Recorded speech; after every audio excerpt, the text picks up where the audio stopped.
Përshëndetje të nderuar miqtë e mi, ja ku po takohemi me një ngjarje që në fakt është e papëlqyeshme brenda në shtëpinë e Big Brotherit. Ola po e provokon situatën aq shumë dhe po bën situata aq shumë të shëmtuara, sa që realisht është shumë çnjerëzore.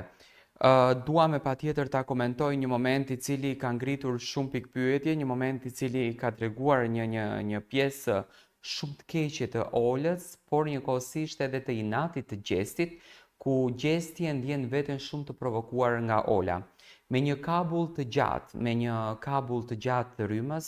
Ola dhe Gjesti ishin të lidhur. Ola po bërtiste që ma lësho kabullin se po ma vret dorën, do me thënë ishte e lidhur shumë keq, ishte e shtrirë tek koltuku blu dhe po piskëllonte dhe po ulëriste, ndërsa Gjesti e kishte kabullin të lidhur në fyt dhe po mundoheshin që në fakt të shtrëngojnë sa më shumë njëri tjetrin me inat për ta çuar deri në mbytyje. Unë nuk e besoj që urrejtja dhe inati dhe mlefi dhe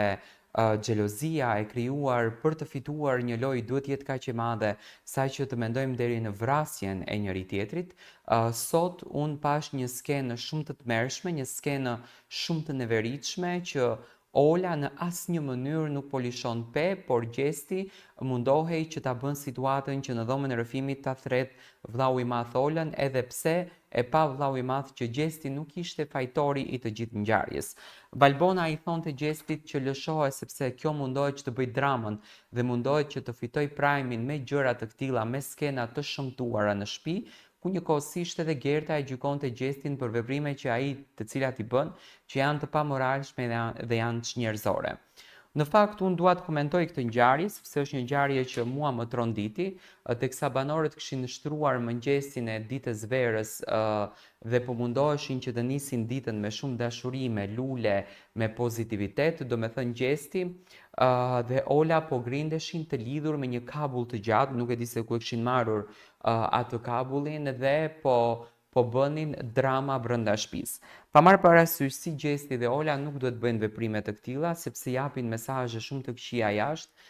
Ky spektakël po ndiqet nga një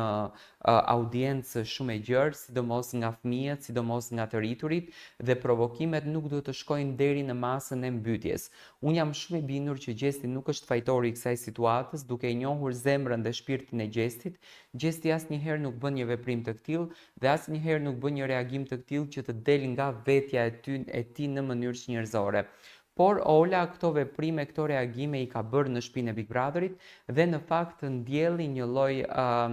inati, një lloj mlefi, një lloj pasigurie, qoftë edhe për të gjithë ato të cilët e shikojnë këtë Big Brother. Është e turpshme, është çnjerëzore, është jo normale të shohim skena të këtilla, skena të cilat japin vërtet një dozë të keqe, japin vërtet një inat, japin vërtet një urrëtie dhe të neverisin për t'i parë. Unë do kisha dashur të marr mendimin tuaj, si e shikoni ju këtë situatë. M'pas Gjesti nuk e lëshoi